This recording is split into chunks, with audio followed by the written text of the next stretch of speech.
안녕하세요. 아나운서 최현미입니다. 인간의 뇌에 인지기능 장애가 발생하면서 일상생활 유지 능력이 현저하게 떨어지는 질병, 바로 치매입니다. 2022년 기준 국내 치매 환자 수는 95만 명으로 제주도 인구 전체의 2배 가까운 수치를 보이고 있는데요. 한국보건사회연구원의 보고서에 따르면 우리나라는 2050년 65세 이상 노년층 치매 환자 수가 300만 명에 달할 것으로 전망했습니다. 이는 곧 65세 이상 노년층 10명 중 1명이 치매이며 80세 이상에서는 4명 중 1명이 치매 환자라는 것을 의미합니다. 이런 가파른 치매 환자 증가세는 우리 사회 구성원 모두의 문제이면서 누구에게 발병하는지에 대한 확률의 문제가 아닌 언제 발병하는가에 대한 문제가 되었음을 시사하고 있습니다. 이런 상황에서 보건복지부 산하 치매안심센터에서는 치매 예방, 상담, 조기 진단 등 유기적인 치매 통합 관리 서비스를 제공하고 있습니다. 더불어 치매안심센터에서는 MCI, 바로 경도인지장애 여부를 확인하는 테스트를 진행하고 있는데요. 경도인지장애는 정상적인 노화로 인해 발생하는 건망증과 치매의 중간 단계라고 할 수 있습니다. 아직 치매는 아니지만 동일 연령대에 비해 인지기능, 기억력이 떨어져 있는 상태로 고위험군의 경우 치매로 진행할 가능성이 높습니다. 그렇기 때문에 경도인지장애 단계에서의 관리는 치매 치료 효과를 극대화할 수 있는 아주 중요한 골든타임이라고 할 수 있습니다. 그렇다면 혹시 경도인지장애를 직접 진단 테스트할 수는 없을까요? 다음의 내용에 여러분은 몇 가지가 해당되는지 한번 체크해 보시기 바랍니다. 오늘 날짜가 몇 월 며칠인지 자주 헷갈린다. 가스불이나 전기불을 끄는 것을 기억하기 어려워졌다. 가게에서 사려고 하는 물건 이름을 기억하기 어려워졌다. 자주 사용하는 전화번호를 기억하기 어려워졌다. 이전에 비해 물건을 자주 잃어버린다. 집 근처에서 길을 잃은 적이 있다. 물건을 둔 곳을 기억하기 어려워졌다. 친한 사람의 이름을 기억하기 어려워졌다. 며칠 전에 한 약속을 기억하기 어려워졌다. 자, 어떠신가요? 여러분은 이 중에 몇 가지나 해당되시나요? 만약 테스트 내용 중 5개 이상에 해당되신다면 경도인지장애 관리가 필요한 상태라고 보실 수 있습니다.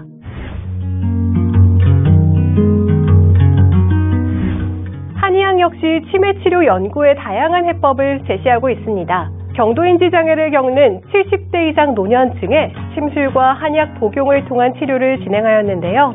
치료 이후 언어 등 기억을 담당하는 왼쪽 측두엽 해마의 활동이 활발해지는 등의 뚜렷한 개선 효과가 보고되고 있습니다. 이런 연구 결과는 부산시와 한의사협회가 예산을 지원한 한방치매 예방사업으로 발전하였고 한방치료에 익숙한 노년층을 치료 현장으로 이끌고 이를 통한 치매 예방사업의 활성화가 이어지고 있습니다. 이렇게 치매와 경도인지장애 그리고 예방법에 대해서 알아봤는데요. 한방을 통한 치매 치료와 그 효과 더 궁금하지 않으신가요? 가까운 한의원과 한방병원에서 한방 치매 예방사업에 대한 더 많은 정보와 치료를 받아보실 수 있습니다. 치매 치료의 골든타임, 이제 놓치지 말고 지금 바로 한의원과 한방병원을 찾아주세요.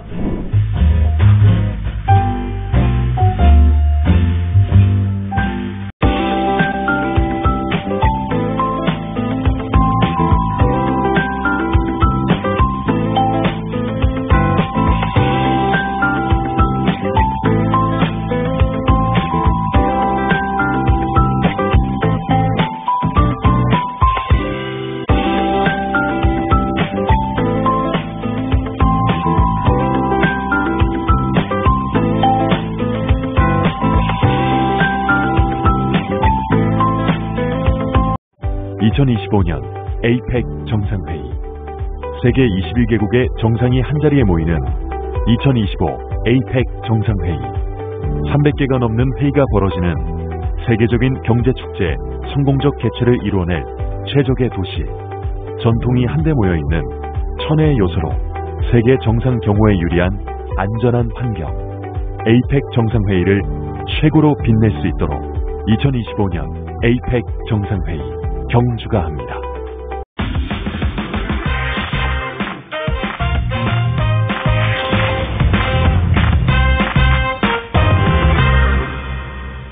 이것은 한약, 이것은 보약. 자, 여러분들은 이 둘의 차이를 알고 계십니까? 한약 대 보약, 김경식이 한 방에 알려드리겠습니다. 선생님, 전 요즘 이 입맛도 없고요, 기력도 없고 늘 피곤하기만 합니다. 어떤 약을 먹어야 할까요?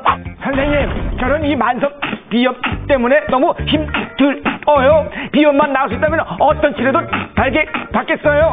자, 우리가 한의원을 찾는 이유는 크게 두 가지로 구분할 수 있다 이거거든요. 첫 번째 사례처럼 뚜렷한 질병은 없지만 이유 없이 기력이 떨어지면서 골골대는 경우가 있고요. 두 번째 사례처럼 우리를 괴롭히는 특정 질병을 치료하기 위한 목적이 있을 수가 있죠. 한마디로 한약은 한의사가 환자의 건강 증진과 질병 치료를 위해서 처방, 조제하는 모든 약을 말하는 건데요. 그중에 한약의 조합 원리에 따라서 건강 증진과 질병 예방의 목적을 둔 한약을 보약이라고 한답니다. 한약은 동물, 식물, 광물 등 자연물이 가지고 있는 힘을 이용해서 사람의 질병을 치료하는 약입니다.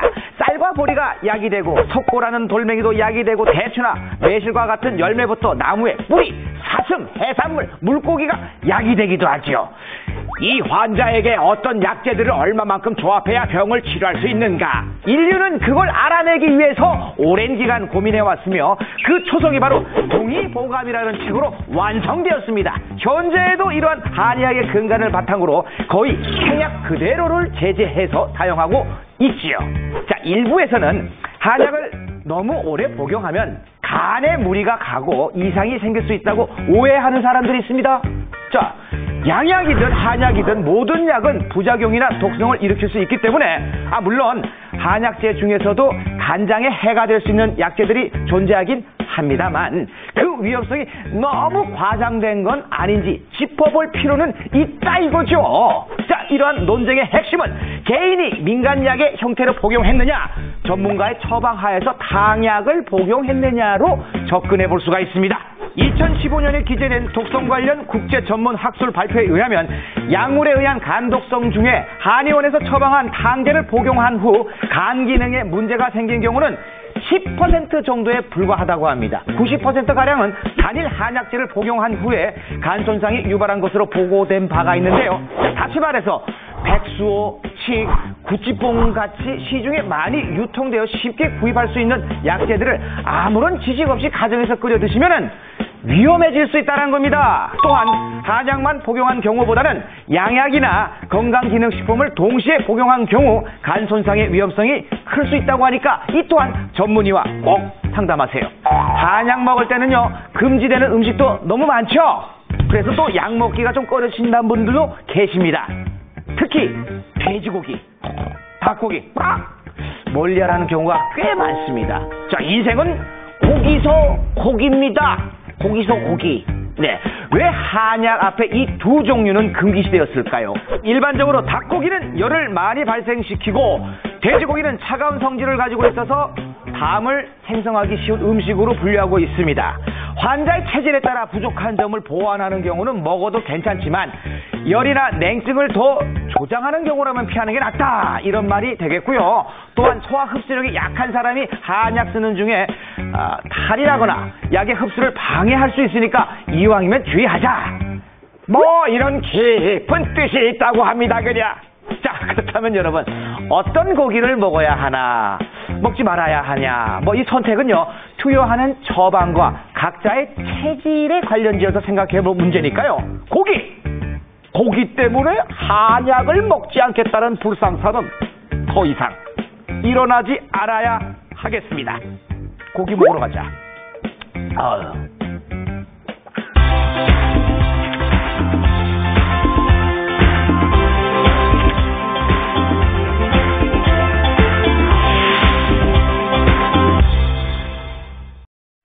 자외선으로부터 내 피부를 지키는 다양한 방법. 엠메이크 해피차단 테이프. 4가지 크기, 4가지 접착 스타일로 내 얼굴에 딱!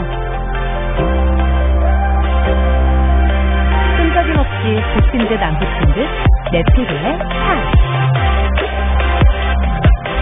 스타일리시하게 자외선을 완벽 차단. 어떤 운동에도 쓱 꺼내서 싹 붙이는 인싸들의 필수템. 엠메이크 해피차단 테이프.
Down in heaven to be free.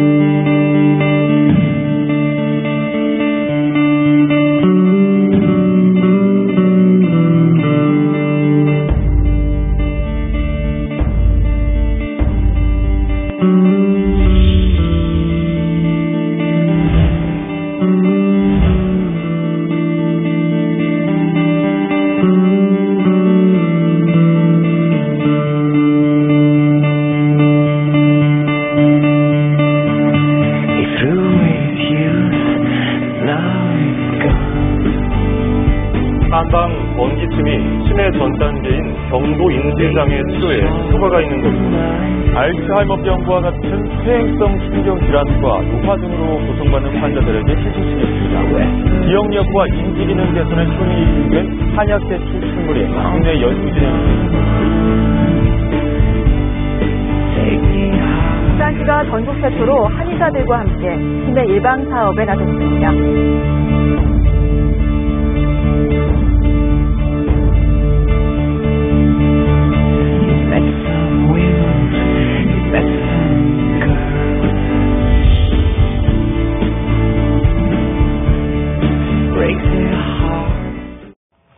몸이 허해서 한약 한 채 지어 먹고 싶은데 비싸서 못 드시는 경우 많았죠.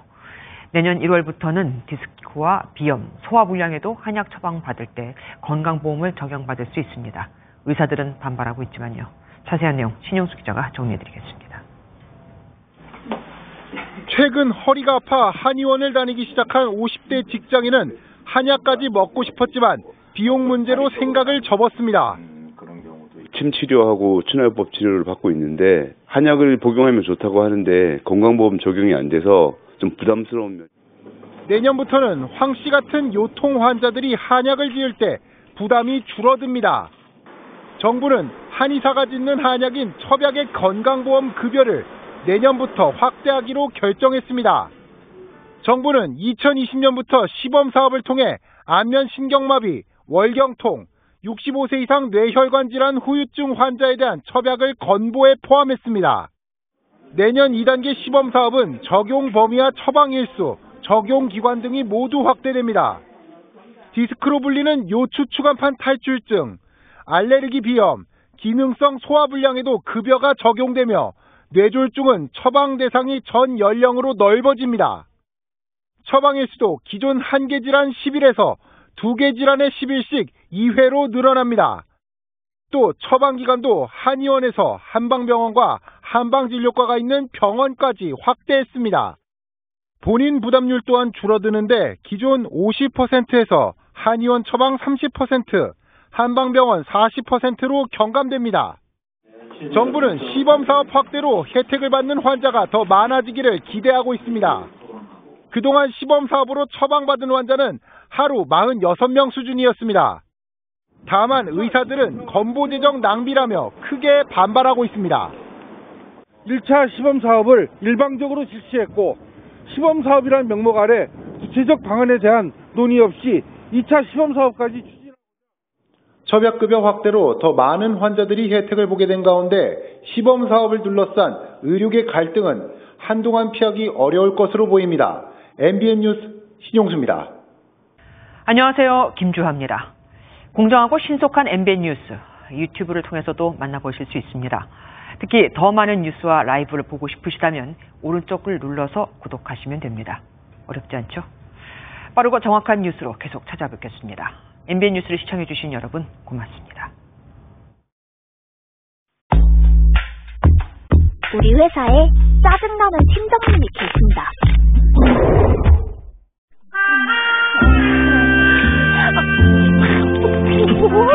김대리, 뭘 먹는 겁니까? TV에서 보고 직접 달인 한약이요. 이건 식품이지 한약이 아닙니다. 의약품용 한약재만 사용해 한의사가 직접 환자의 상태를 진단하고 처방해야 한약이죠. 정말 킹받지만 반박할 말이 없다. 말로 안 되겠군. 따라오시죠. 네? 어디요? 한의원. 혹시 시장에서 한약재 사다 직접 다려 드셨나요? 그러면 큰일 납니다. 앞으로는 주의하시고 한의원에서 처방받은 안전한 한약만 복용하세요. 속이 불편한 것도 사라지고 좀 기운이 나는 것 같아요. 요즘에 누가 TV 보고 아무거나 먹습니까? 앞으로는 한약을 드세요.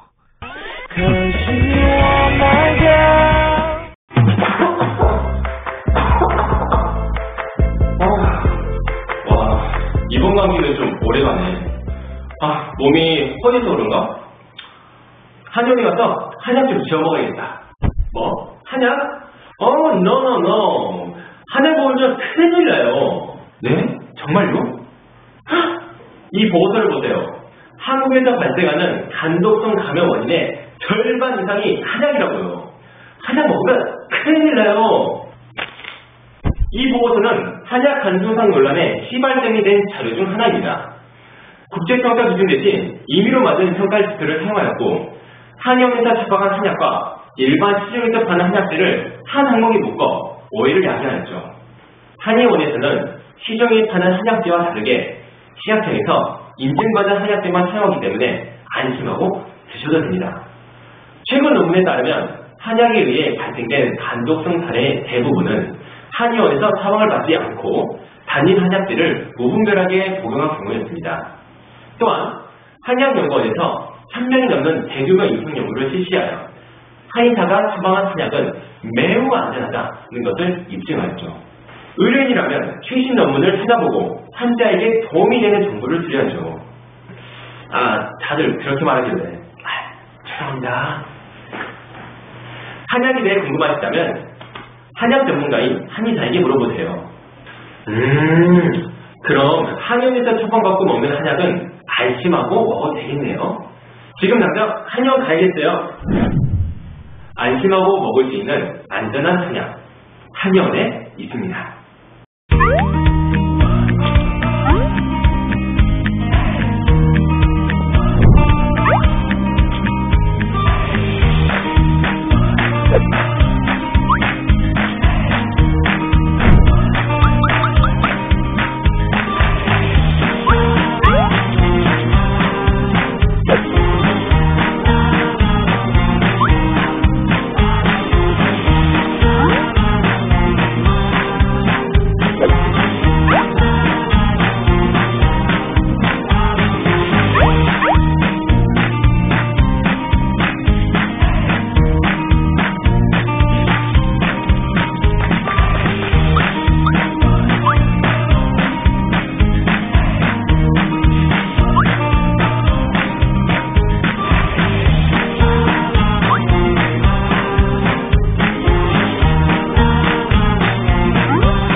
천년을 품고도 나아가고 싶어.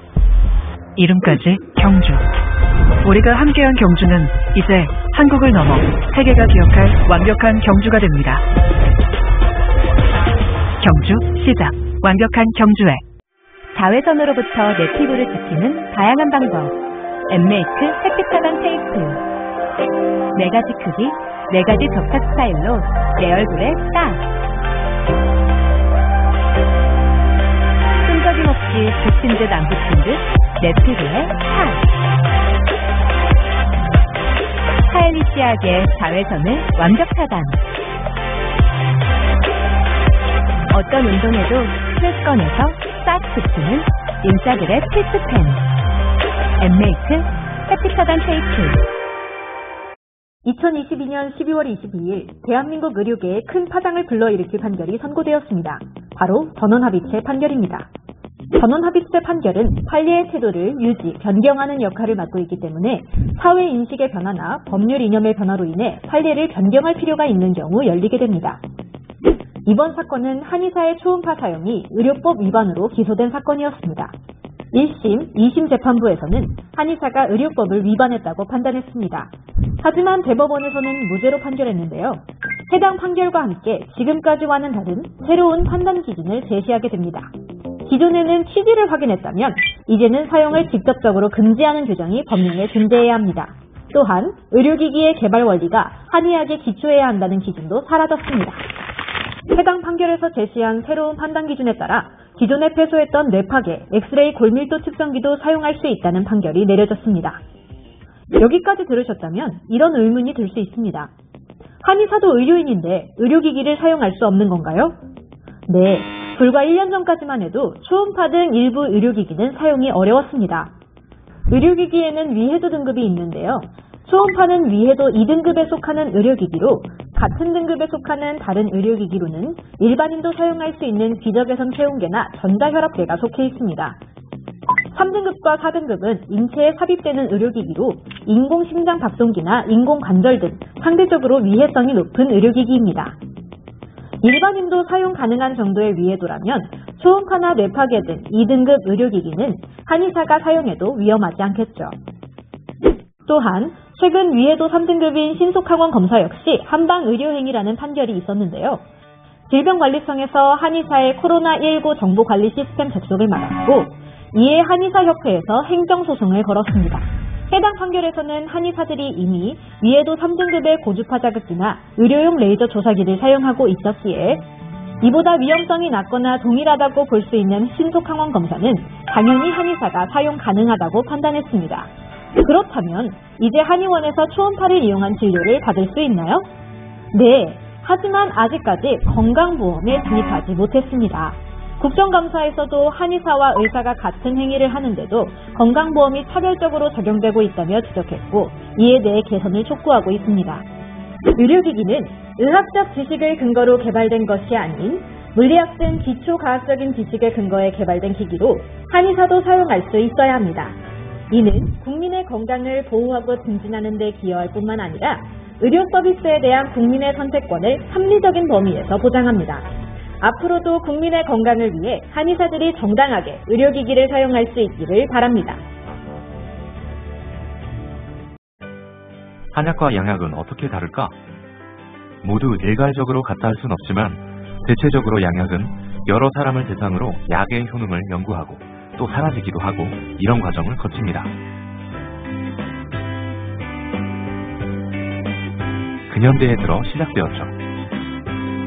한약은 환자 개개인에게 적용되는 것을 찾기 때문에 약 하나가 하나의 사례로 적용되어 수도 없이 많은 경험들이 점처럼 누적되었습니다. 근현대에서는 이를 재확인하는 과학적 연구들도 많이 이루어졌죠.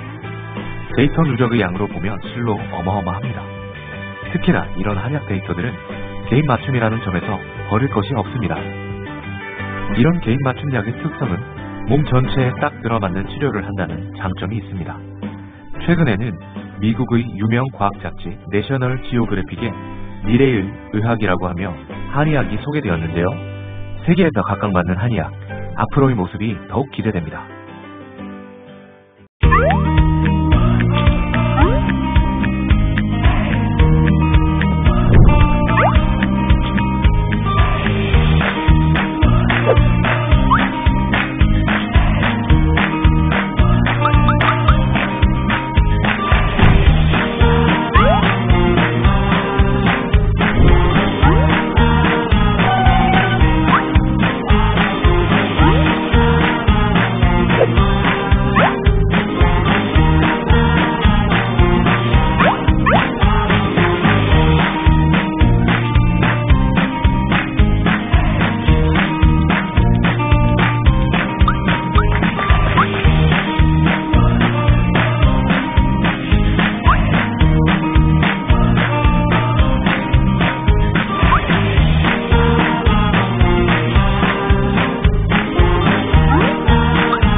교통사고는 후유증을 동반합니다.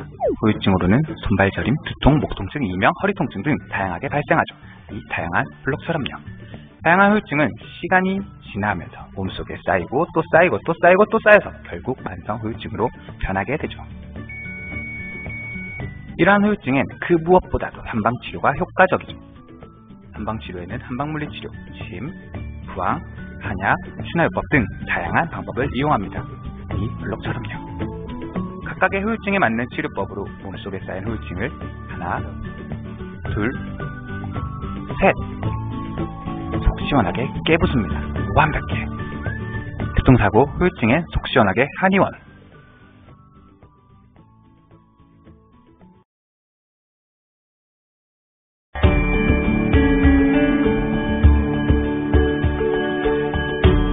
진단, 의사가 환자의 병 상태를 판단하는 일.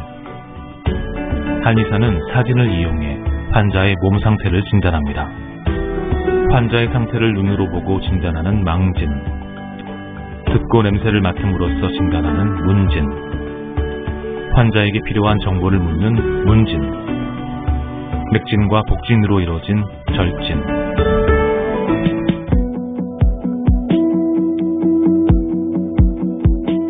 법제는 한의학에서 자연 상태의 식물이나 동물, 광물 등을 약으로 사용하기 위해 처리하는 과정입니다.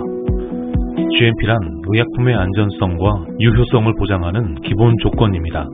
GMP 인증이 된 공장에서 한약재들은 깨끗하게 손질되고 안전하게 유통되어 한의원에서 한약재로 쓰여지게 됩니다. 법제는 치료 효과를 높이거나 새로운 효능을 내기 위해서 물과 불을 사용합니다. 물은 흙이나 이물질을 씻어내고 불순물을 가라앉혀 한약재와 분리시킵니다. 불은 재료를 건조시키며 한약재를 가루로 만들기 용이하게 하며 약재들의 성능을 변형시킵니다. 조제, 여러가지 약품을 적절히 조합하여 약을 지음. 진단이 끝나면 한의사는 진단을 통해 얻은 정보를 토대로 필요한 약재들을 선별하게 됩니다. 진단한 환자의 몸에 맞는 약재들이 무엇일까 깊이 고려를 합니다. 기를 보호해주는 약재, 혀를 보호해주는 약재, 진액을 보호해주는 약재, 수분을 빼주는 약재 등 어떤 약재들이 환자의 몸에 필요한지 고심하여 약재들을 골라냅니다. 선별된 한약재들을 약재 저울로 정량한 뒤 한 첩을 만듭니다. 한 첩 한 첩 만들어 20첩이 되면 그것이 한제, 즉 15일분의 탕약이 됩니다. 탕전, 약재를 끓여 탕으로 만드는 일. 탕전은 조제된 약재들을 용기에 넣어 물을 부은 뒤 유효 성분이 추출이 되게 달여내는 것입니다. 탕전에도 여러 가지 방법이 있습니다. 다른 한약재보다 약재를 미리 넣어서 오래 끓이는 방법을 선전이라고 합니다. 이를 통해 약재의 용해도를 높이고 약재의 독성을 감소시켜 충분한 치료 효과를 발휘하게 됩니다. 반대로 다른 한약재보다 약재를 나중에 넣어서 잠깐만 탕전하는 방법을 후하라고 합니다. 후하는 유효 성분의 분해 파괴를 방지하기 위함입니다. 이렇게 시간과 정성을 들여 탕전과 포장이 끝이 나면 환자분에게 한약이 전해지게 됩니다.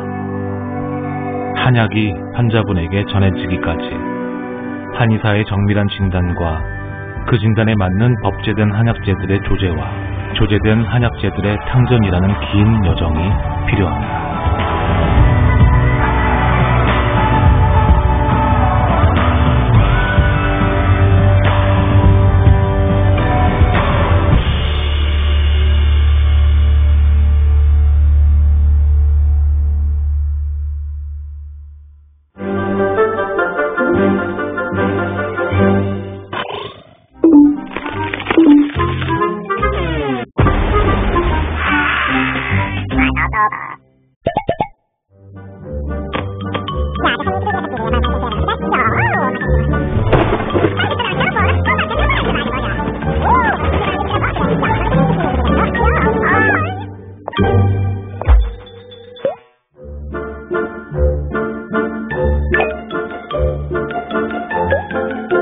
너